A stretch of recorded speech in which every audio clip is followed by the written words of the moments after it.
एक मुसलमान, एक हिंदू, चारों इंडिया के। जो हिंदू है उसका नाम है कृष्णा मेनन।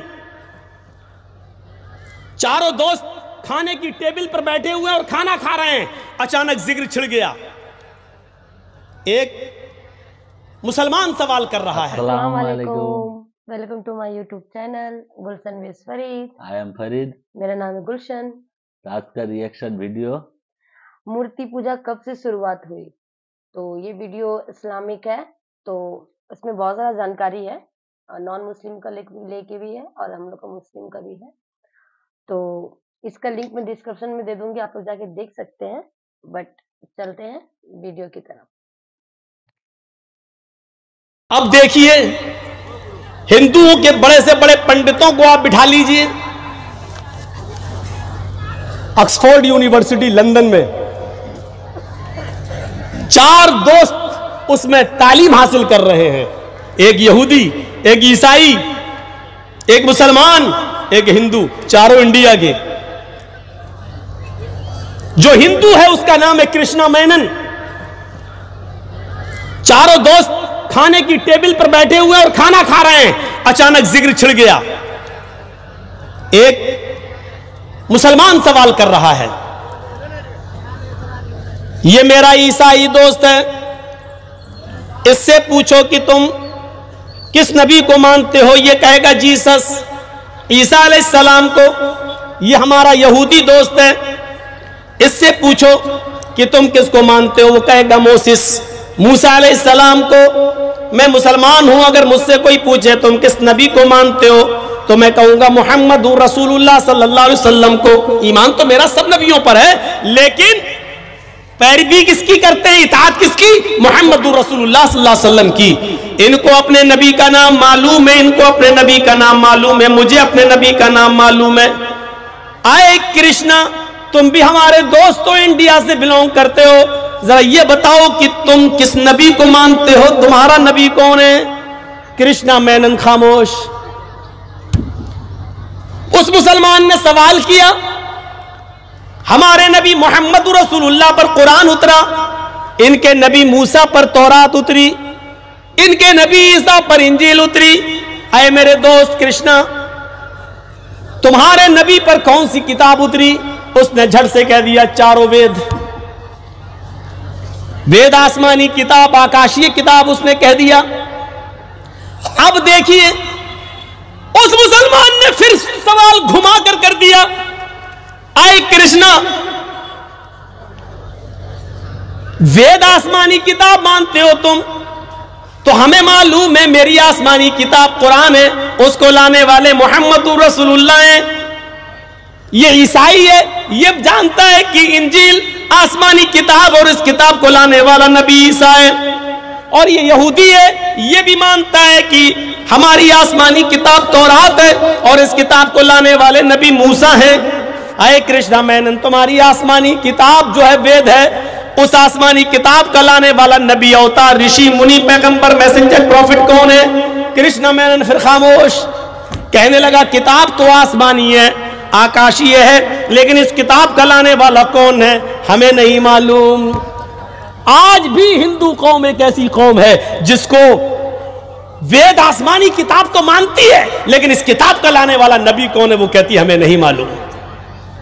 और कयामत के दिन नूह अलैहिस्सलातु वस्सलाम की कौम ये कहेगी कि अल्लाह, मेरे पास आसमानी किताब तो आई थी, डराने वाला तो आया था, लेकिन कौन था ये हमें नहीं मालूम। बुखारी की इस हदीस से किसी हद तक क्लियर हो रहा है कि हो सकता है हिंदू धर्म का ताल्लुक हजरत नूह अलैहिस्सलातु वस्सलाम से गहरा हो।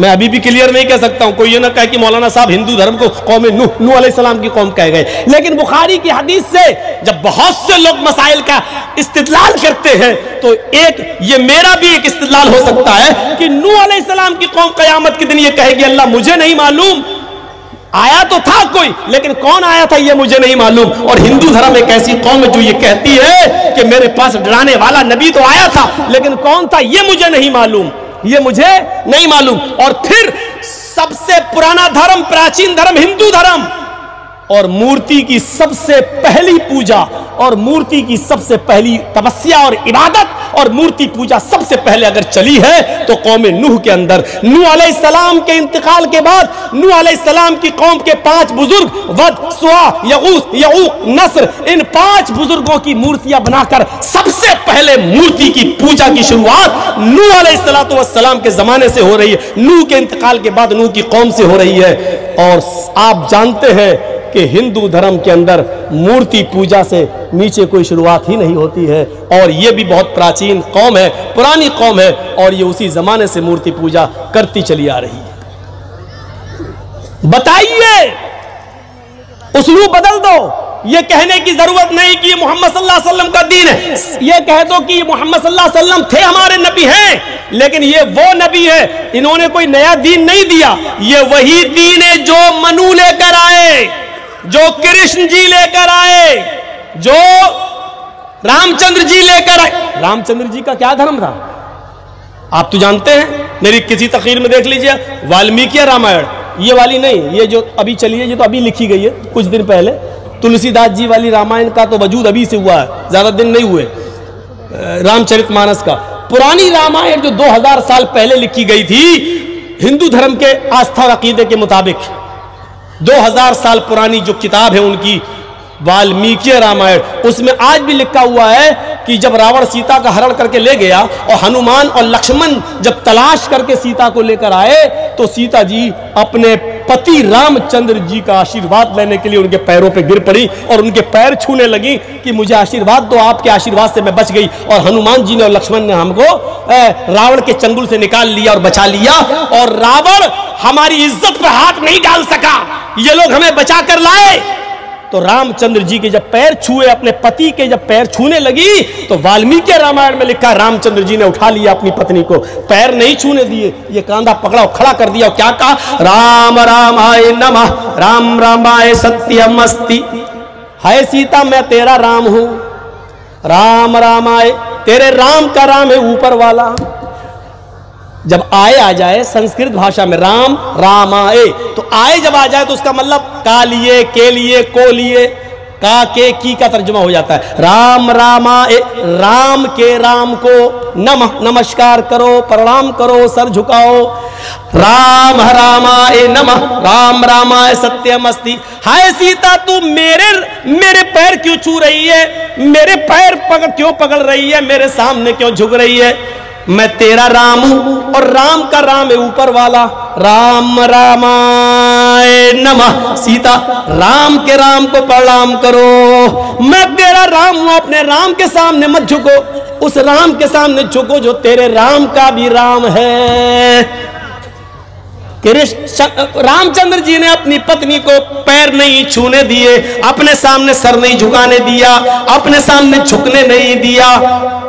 रामायण की ये पंक्ति किसी न किसी शक्ल में सुनन नसई और इब्ने माजा के सफहात पर देखी जा सकती है। अल्लाह के नबी जनाब मोहम्मद रसूलुल्लाह सल्लल्लाहु अलैहि वसल्लम के पास जब हीरा शहर से एक सहाबी आए, कहने लगे कि अल्लाह के रसूल, हमने हीरा शहर के अंदर यहूदियों और ईसाइयों को देखा है कि वो अपने अपने बादशाहों के सामने सजदा कर रहे हैं, आप ज्यादा हकदार हैं कि हम आपको सजदा करें, आप ज्यादा हकदार हैं। जब वो लोग अपने बादशाहों के सामने सजदा कर सकते हैं तो हम अपने रसूल के लिए, अल्लाह के पैगंबर के सामने सजदा क्यों ना करें? तो अल्लाह के नबी सल्लल्लाहु अलैहि वसल्लम ने बजाय जवाब देने के, उनको बजाय मना करने के, डायरेक्ट मना करने के, आपने उनसे एक सवाल कर लिया।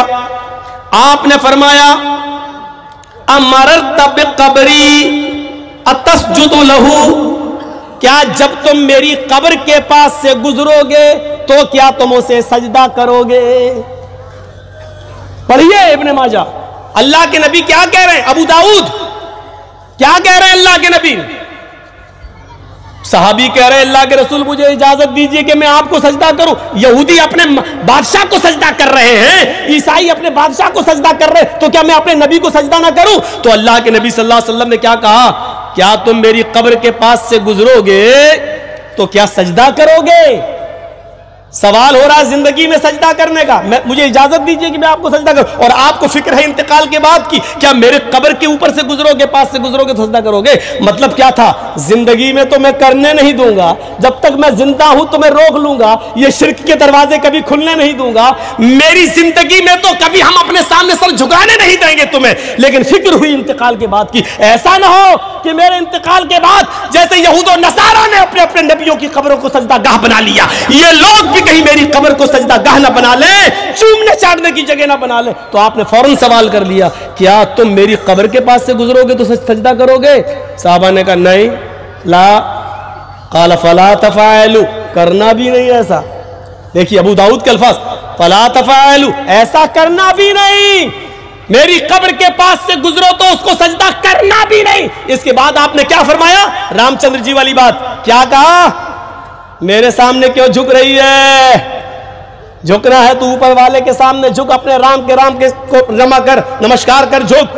अल्लाह के रसूल ने भी यहां क्या कहा, अगर अल्लाह के अलावा सजदा किसी को जायज होता, अगर अल्लाह के अलावा यहां सजदा किसी के सामने, सर झुकाना किसी के सामने जायज होता, तो मैं औरत को हुक्म देता कि वो अपने शौहर को सजदा करे। इस हदीस ने क्लियर कर दिया, रामचंद्र जी ने भी अपने पत्नी को पैर नहीं छूने दिए। यहां अल्लाह के रसूल ने क्या कह दिया, अगर अल्लाह के अलावा किसी को सजदा करना जायज होता तो मैं औरत को हुक्म देता कि वो अपने पति को सजदा करे। लेकिन सजदा सिवाय अल्लाह के किसी और के लिए है ही नहीं, इसलिए बीवी को भी जायज नहीं है कि वो अपने शौहर के सामने झुके। यह है समानता, यह है बराबरी जो हिंदू भाइयों में भी और हमारे अंदर भी है। हेलो गाइस, आप लोगों ने सुना कि हिंदू, ख्रिस्तान, यहूदी, मुस्लिम सब धर्म के लिए किताब आया है, आसमानी किताब। लेकिन हिंदू लोगों का कौन सा नबी ने किताब लेकर आया, उन लोगों का पता नहीं है। हम लोगों भी सुना है। तो एक तो बात है, दूसरा बात है किसी के सामने सिजदा मत कीजिए, एक अल्लाह की सिवा। किसी का भी कब्र के सामने, किसी का कब्र के सामने भी सिजदा मत कीजिए। जब रसूल अल्लाह को नापसंद था तो फिर हम लोग उनके सामने तो कोई भी कुछ भी नहीं। उन्होंने भी बोला है अल्लाह के ऊपर, अल्लाह के सामने ही सजदा किया जाता है। और ऐसा बहुत चीज है जो हिंदू में, मुस्लिम में एक है, जो उन लोगों की किताब में भी है, हम लोगों की किताब में भी है। जैसे कि बहुत ही सारा ऐसा है, दारू, जुआ, चोरी, झूठ, उन लोग में भी है, हम लोग को ही मना है। तो वैसे ही उन लोग भी इंसान के सामने या हस्बैंड के सामने, किसी के सामने, पत्थर के सामने झुकना मना ही है, अल्लाह के सिवा, ईश्वर के सिवा। और वैसे हम लोग में भी है। तो ये सब चीज एकता है, लेकिन मानता कोई नहीं है, मतलब क्योंकि वो लोग खुद का किताब ही सही से पढ़ नहीं पाता, रीड नहीं कर पाता। और रहा बात, बहुत सारा चीज एकता है, उन लोग को नबी कौन किताब लेके आया, वेद, 4 वेद, उन लोग को वो भी नहीं पता है, जैसे हम लोग को पता है। तो हम लोग तो खुश नसीब है कि हम लोग किताब कौन लाया, हम लोग को पता है, और इससे ज्यादा क्या है ना। तो चलिए, हम लोग का वीडियो कैसा लगता है हम लोग को कमेंट बॉक्स में बताइए। आप लोग रिएक्शन दीजिए, थोड़ा हम लोग को भी कॉन्फिडेंट मिलेगा वीडियो बनाने में आगे चल के। और शॉर्ट वीडियो ज्यादा हम लोग नहीं बनाना पसंद करते हैं, लेकिन फिर भी आपके लिए बनाते हैं, तो उसको भी आप लोग जाके देख सकते हो। बट हम लोग को लॉन्ग वीडियो में सपोर्ट करें, और हम लोग को वीडियो कैसा लगता है कमेंट बॉक्स में बताएं। ठीक है, लाइक करें, शेयर करें, सपोर्ट करें। तो चलते हैं, खुदा हाफिज़। गुड नाइट, अल्लाह हाफिज, सब बखैर।